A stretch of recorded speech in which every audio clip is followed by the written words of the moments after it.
Perubahan kebijakan minyak goreng curah dengan harga murah tidak membuat persoalan selesai. Minyak goreng curah kini justru langka di pasaran. Sementara minyak goreng kemasan tidak terjangkau kocek masyarakat. Koalisi Masyarakat mendesak Presiden Joko Widodo mengevaluasi secara menyeluruh industri sawit dari hulu hingga hilir. Lalu seperti apa evaluasinya? Kami akan mendiskusinya dengan Oke Nurwan, Direktur Jenderal Perdagangan Dalam Negeri, dan juga ada Ahmad Surambo, Deputi Direktur Sawit Watch. Selamat malam Pak Oke, selamat malam Pak Ahmad. Selamat malam Mbak Eva. Saya ke Pak Oke dulu. Pak Oke, setelah beberapa kebijakan soal minyak goreng ini, yang terakhir adalah kebijakan HET minyak goreng curah. Tapi ternyata belum juga bisa menyelesaikan persoalan karena minyak goreng curah ini justru langka. Nah, ini apa penyebabnya kalau begitu yang sekarang ini Pak Oke? Saya kembali ingin menyampaikan ini pasti saat ini mungkin kelangkaan adalah dari ini masih dalam proses penyaluran. Yang pertama itu, tetapi seharusnya tidak langka karena berbasiskan DMO itu harus sudah tersedia di yang sebelum. Nah, ini Pak. Nah, permasalahannya adalah kembali di rantai distribusi. Begitu ada pengaturan harga, biasanya rantai distribusi agak terkendala. Oke, rantai distribusi Walaupun terkendala tersedia, karena biasanya harganya justru di atas HET. Ini yang akan kami setelah kemarin RDP di DPR diamanatkan kami untuk melakukan audit investigasi di rantai distribusi. Oke, sudah ada hasilnya kah Pak untuk investigasi rantai distribusi? Jadi penyebabnya selama ini kalau bicara ada kebijakan HET lalu kemudian minyak goreng ini langka, permasalahannya selalu di rantai distribusi, begitu ya Pak Oke ya? Kesimpulannya karena gini, dari administrasinya sudah lengkap, tersalurkan. Ya, saya sering menyampaikan bahwa dari data yang kami terima, pada saat DMO DPO itu sudah banjir, ada 500 juta liter tersalurkan, baik kemasan maupun curah. Berarti harusnya ada. Dan ini udah berjalan lama. Kalaupun sekarang terjadi, tadi kan disampaikan tuh di berita sebelumnya, acara bahwa ada minyak goreng tapi harganya mahal, tidak sesuai HET. Dan kadang-kadang susah mencari minyak goreng curah. Sekarang begitu dilepas ke mekanisme pasar minyak kemasan, banjir di mana-mana. Nah, ini permasalahannya ada sesuatu di rantai distribusi yang menurut hemat kami banyak gangguan. Oke, tapi sama sekali tidak ada masalah begitu ya di suplainya sebetulnya ya Pak Oke? Kalau saat ini untuk yang HET itu memang dalam proses pendaftaran. Tetapi harusnya minyak goreng curah dari sejak DMO DPU pun harus sudah berjalan. Ini yang terjadi kelangkaan itu. Dan kalaupun yang sekarang tersedia di pasaran, itu sudah dipastikan minyak goreng yang memang seharusnya HET dari sejak sebelumnya. Oke. Tapi memang ada permainan di distribusi sehingga ada dua alasannya, langka atau harganya di atas HET. Oke. Jadi ini kan pemerintah sebetulnya sudah melakukan beberapa kali perubahan kebijakan begitu ya. Ada HET, kemudian DMO, DPO, lalu juga HET yang dicabut. Sejauh ini evaluasi terhadap problematika yang terjadi dari minyak goreng ini apa saja sebetulnya Pak Oke? Apakah memang tadi Pak Oke katakan yang menjadi problem utama adalah rantai distribusi? Kalau memang sudah jelas rantai distribusi, apa kemudian yang seharusnya dilakukan untuk memperbaiki problematika ini? Ya, audit investigasi dari rantai distribusinya itu yang jelas. Karena memang di sini begitu diatur harga eceran tertinggi, maka akan ada selisih harga yang membuat para pelaku oknum-oknum itu berusaha memanfaatkan untuk kepentingan diri sendiri, keuntungan dan sebagainya. Apakah nanti karena ini harganya ada diskrepensi harga antara harga pasar dengan harga yang harus di eceran tertinggi, ada selisih harga yang cukup, berkisar Rp5.000 ya bisa kita mereka berusaha oknum-oknum yang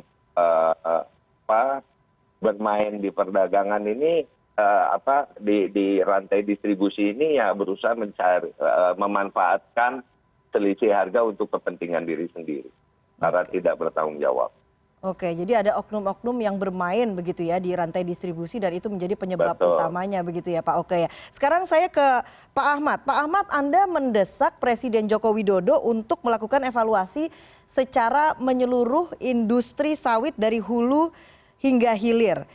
Nah, kalau tadi Pak Oke katakan ini sebenarnya ada oknum yang bermain di distribusi. Nah, bagaimana kemudian benang merahnya dari evaluasi secara menyeluruh ini? Ya Mbak, kalau kami lihat sebenarnya kan Indonesia ini Mbak, kalau dalam kerangka kebun sawit ini kan mirip raja tapi limbung.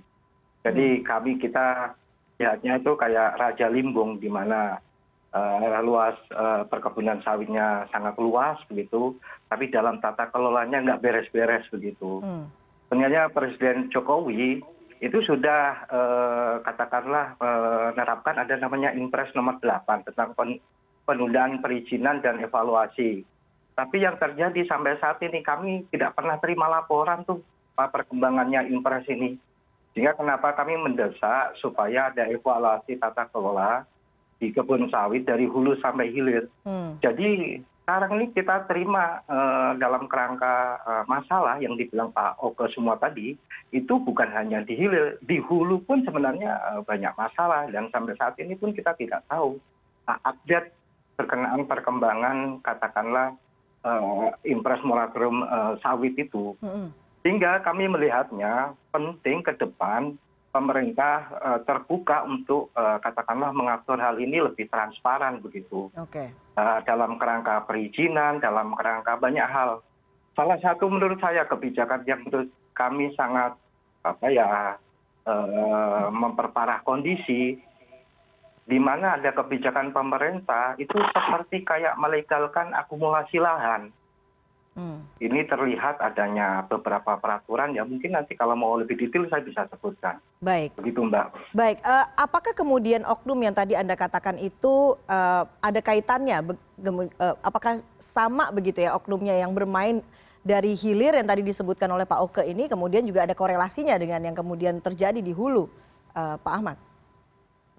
Nah ini mulanya kami meminta kelompok-kelompok ini supaya untuk diteliti, diselidiki begitu oleh KPPU. Kami melihat ya ada beberapa kelompok usaha itu mempunyai katakanlah lahan itu lebih dari 100.000 hektar. Dan itu juga kelompok besar yang menerima subsidi biofuel juga. Jadi di biofuel dia dapat, di minyak goreng lewat subsidinya dapat. Nah ini menurut saya tata kelola ini yang untuk katakanlah dicek kembali, dievaluasi ya begitu. Hanya cukup dicek dan dievaluasi, tidak perlu ditindak begitu ya Pak Ahmad ya? Ya kalau melanggar ini ya perlu ditindak, nggak mungkin kalau ini nggak ditindak begitu. Baik. Pak Ahmad, Anda kan mendesak Presiden Jokowi untuk memerintahkan Menteri Perdagangan untuk melakukan kontrol pasar minyak goreng. Saat ini sebetulnya kan sudah ada kebijakan DMO dan DPO. Mengapa Anda meminta Presiden untuk melakukan kendali pasar begitu? Apa evaluasi Anda kalau begitu Pak Ahmad? Kan sebenarnya kalau berdasarkan hak pangan itu, ya kan ini pemerintah harus menjamin bahwa minyak goreng itu salah satu dari sembako ya. Sehingga menurut saya kalau hak pangan rakyat kita tidak terlindungi, menurut saya negara harus melakukan penyal. Kita tahu sudah ada DBO, DPO gitu, tapi kita lihat tidak efektif, tidak ini sepertinya kayak negara kalah begitu. Saya lihat tadi Pak Oke cerita lalu bilang oknum gitu, bisa nggak dilaporkan saja oknum-oknum ini ke polisi, walaupun kita tahu polisi sudah mendata ada 6 kasus begitu.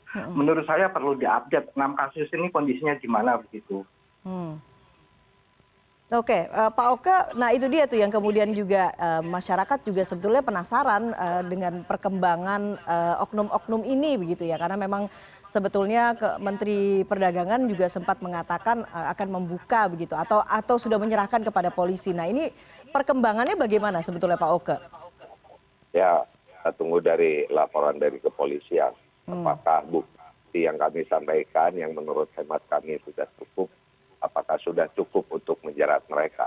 Hmm. Karena kami daya jangkaunya memang kementerian lembaga itu punya yang namanya PPNS, tapi kan daya jangkaunya tidak sampai ke situ. Begitu terbukti, sanksi yang ada di peraturan Menteri Perdagangan ini yang bisa diterapkan hanya administratif. Hmm. Kalau administratif ya, kalau sampai pencabutan izin pun tinggal buka perusahaan baru. Oke. Jadi tidak. Tapi kan artinya perilaku yang mengganggu kebijakan pemerintah ini belum bisa ditindaklanjuti. Oleh karena itu kami bekerja sama dengan satuan penegak hukum untuk menindaklanjuti bagaimana membuat mereka lebih jerah lagi bermain-main dengan program pemerintah untuk menyediakan minyak goreng dengan harga terjangkau di masyarakat.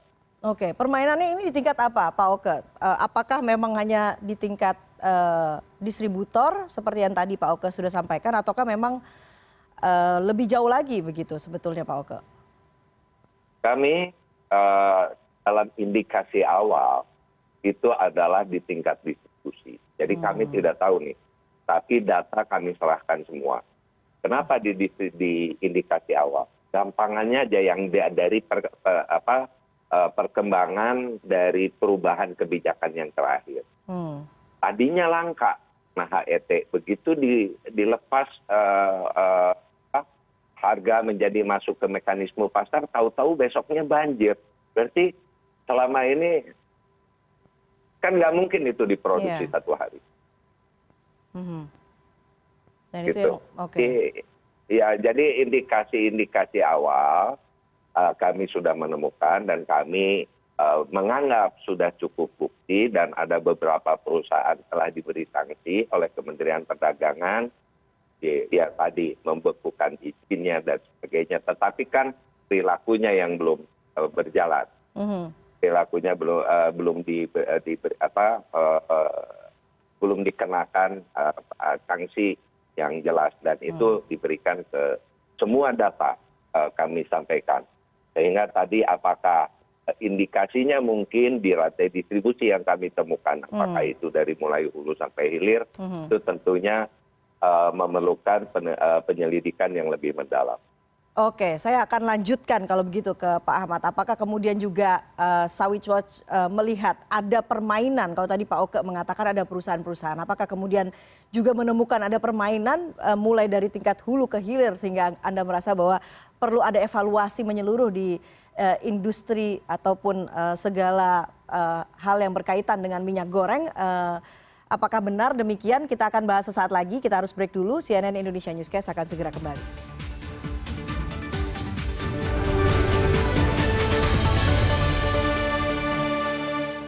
Ya, Anda kembali di CNN Indonesia Newscast. Saya sekarang ke Pak Ahmad. Pak Ahmad, tadi kalau Pak Oke mengatakan ada permainan gitu yang ditangkap oleh Kementerian Perdagangan adalah permainan di tingkat distribusi, begitu, tingkat distributor.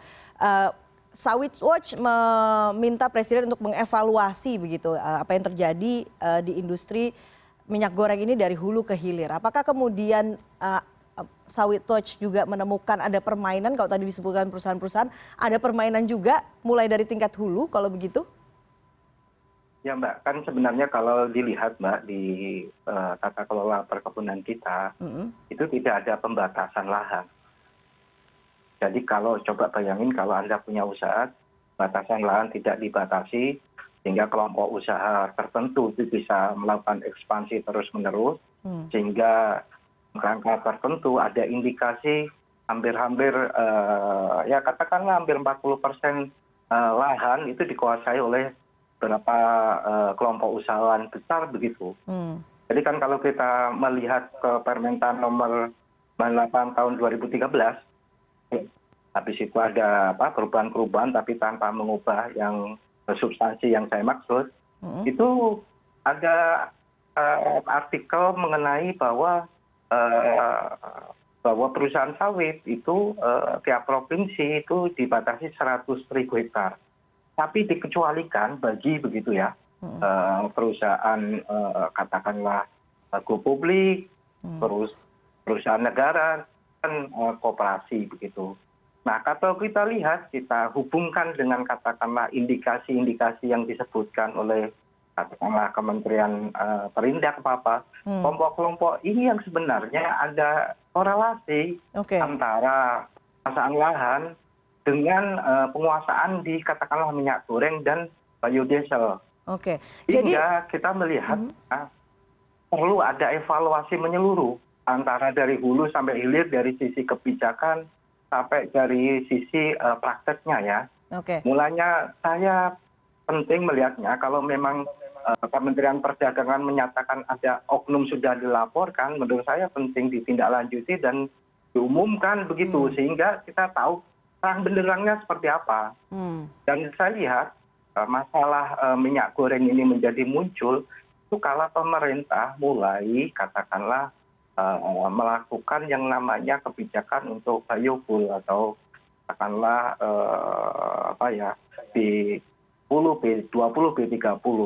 Sehingga kalau kita lihat di data itu ada namanya kenaikan katakanlah CPO untuk biofuel, tapi juga ada penurunan katakanlah biofuel untuk penurunan CPO untuk pangan. Nah, ini korelasi inilah yang harusnya KPPU harus cepatnya menjelaskan publik bahwa indikasi yang katanya ada mainan tidak sehat ini harus cepat diumumkan sehingga pihak yang melakukan permainan ini bisa ditindak atau dihukum sehingga iklim usaha menjadi lebih baik kembali tidak seperti sekarang begitu. Jadi itu menurut Anda yang menyebabkan salah satu faktor yang menyebabkan suplai untuk minyak goreng bagi masyarakat itu berkurang begitu ya?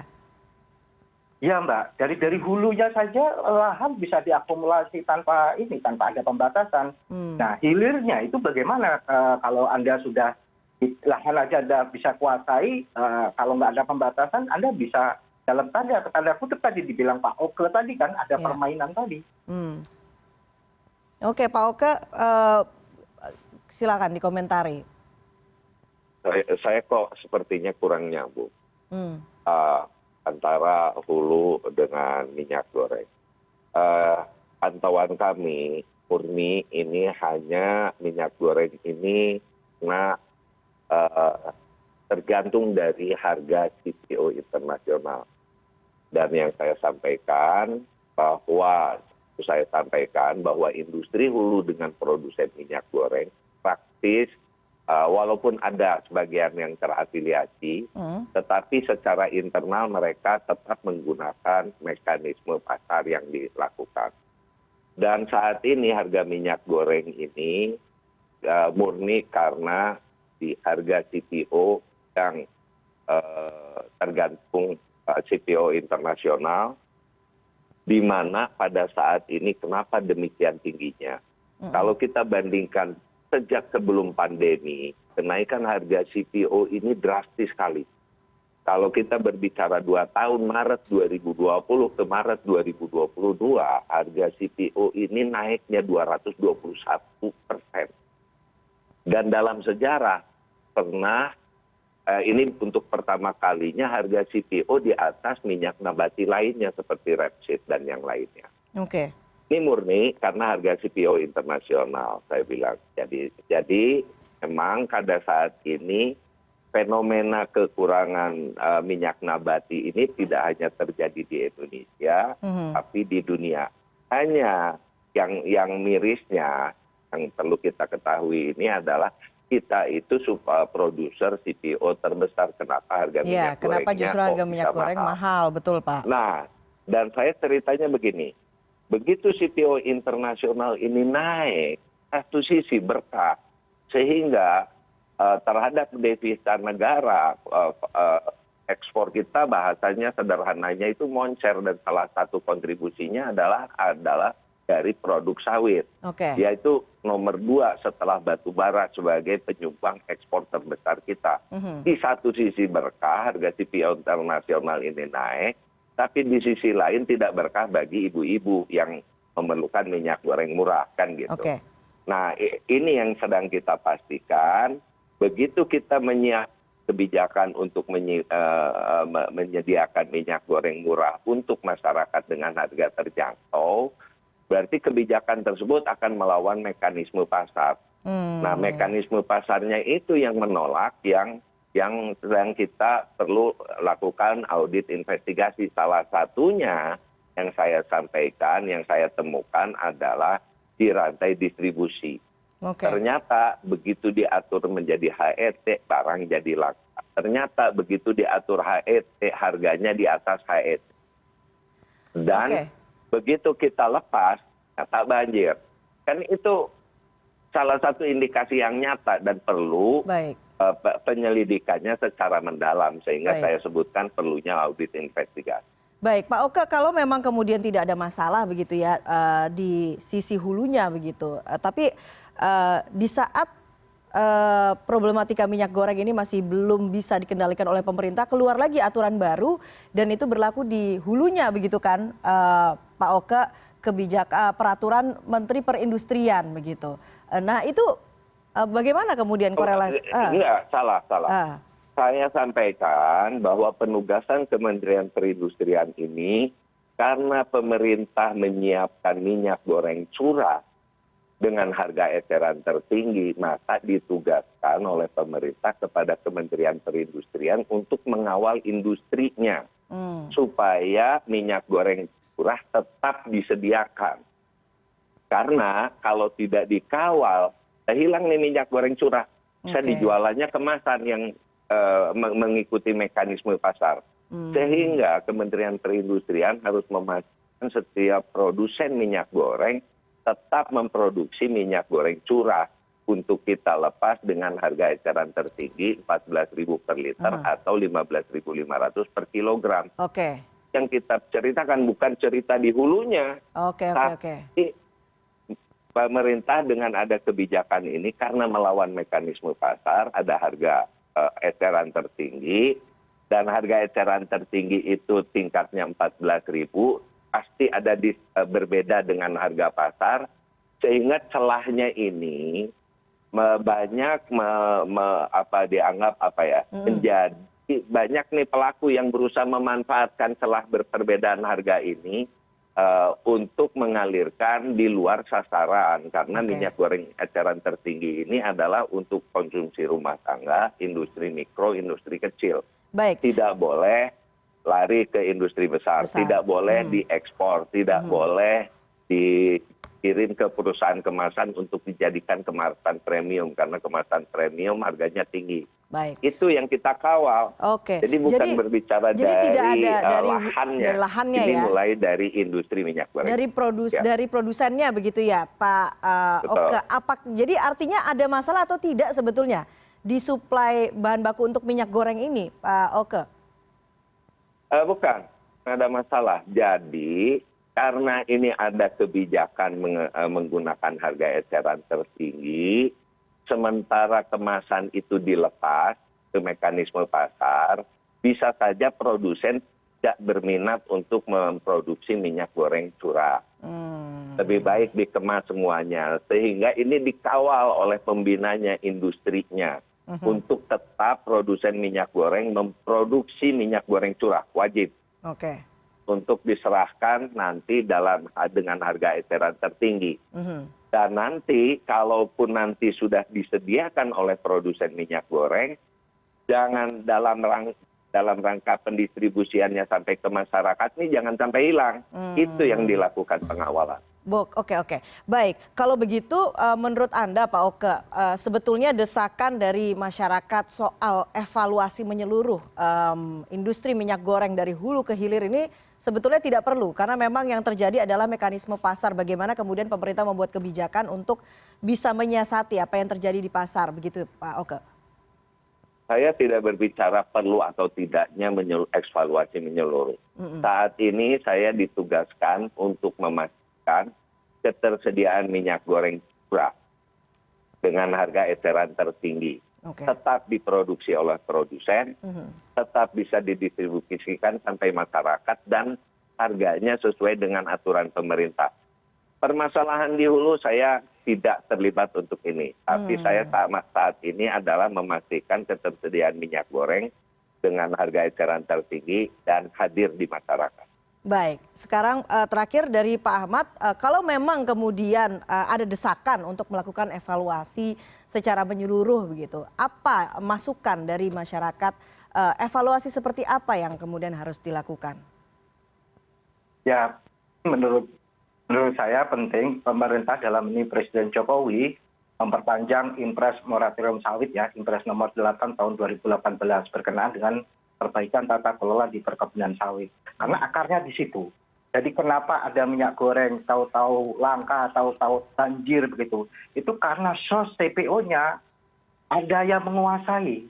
Yang menguasai itu adalah yang menguasai kebun. Yang menguasai kebun itu adalah bisa mengakumulasi lahan yang luas. Sehingga kami melihat inilah yang harus dievaluasi. Oke. Sampai saat ini impres moratorium sawit belum ada laporan yang diketahui publik. Apa yang terjadi? Apa evaluasinya? Sehingga kalau kita bisa dari hulu sampai hilir bisa mengevaluasi dan memperbaikinya, saya berharap Indonesia sebagai yang terluas sawitnya, Raja Limbung ini benar-benar menjadi raja betul dan bisa mensejahterakan bagi rakyatnya begitu.